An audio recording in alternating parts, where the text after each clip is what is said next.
నేను చెప్తా, ఎక్స్ప్లెనేషన్ చెప్తా. తీసుకున్నావా? తీసుకో ఫస్ట్. ఇది కాగడ హారతి. 16 కళలు ఉంటాయి, షోడశ కళలు అది. ఇది ఏకాదశ హారతి, 11 హారతులు. ఏకం, ద్వి, త్రీని, చత్వారి, పంచ, హంస, నాగ, తర్వాత నక్షత్ర హారతి, శంకుచక్ర హారతి, తర్వాత పూర్ణ హారతి, తర్వాత మంగళ నీరాజనం.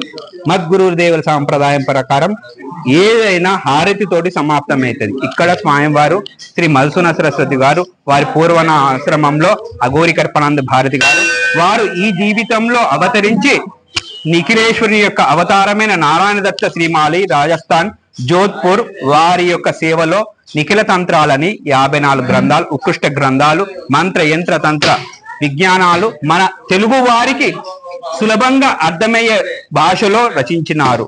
వారు గురుసేవలు తరించి 12 సంవత్సరాలు ఏకధాటిగా భైరవ ఉపాసన చేసి కాశీలో వారి ప్రస్తావన కాలభైరవ సాధన అనే శ్రీ శ్రీ శ్రీ శ్రీ సిద్ధేశ్వరానంద భారతి గారి బుక్కులో వారు రాశారు. ఏమయ్యా మల్సున సరస్వతి, నువ్వు భైరవ ఉపాసన ఎందుకు చేశావు?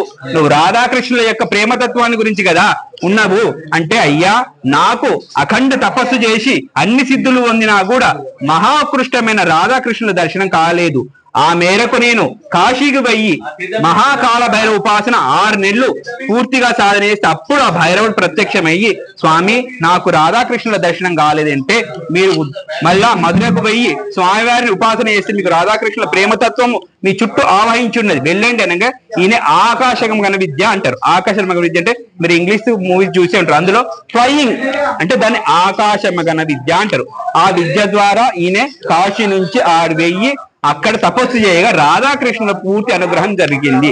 ఆ పిమ్మటనే వారు ఇక్కడ ఈ క్షేత్రానికి వచ్చి ఈ రాజ్యం అంటే కాకతీయులు ఉన్నంత 1200 సంవత్సరాల క్రితం రాజ్యాన్ని ఈ భైరవుడు భైరవి యొక్క సిద్ధి క్షేత్రం చేసి వారు ఈ రాజ్యాన్ని సుభిక్షం చేశారు. ఇది వారి యొక్క విశిష్టత.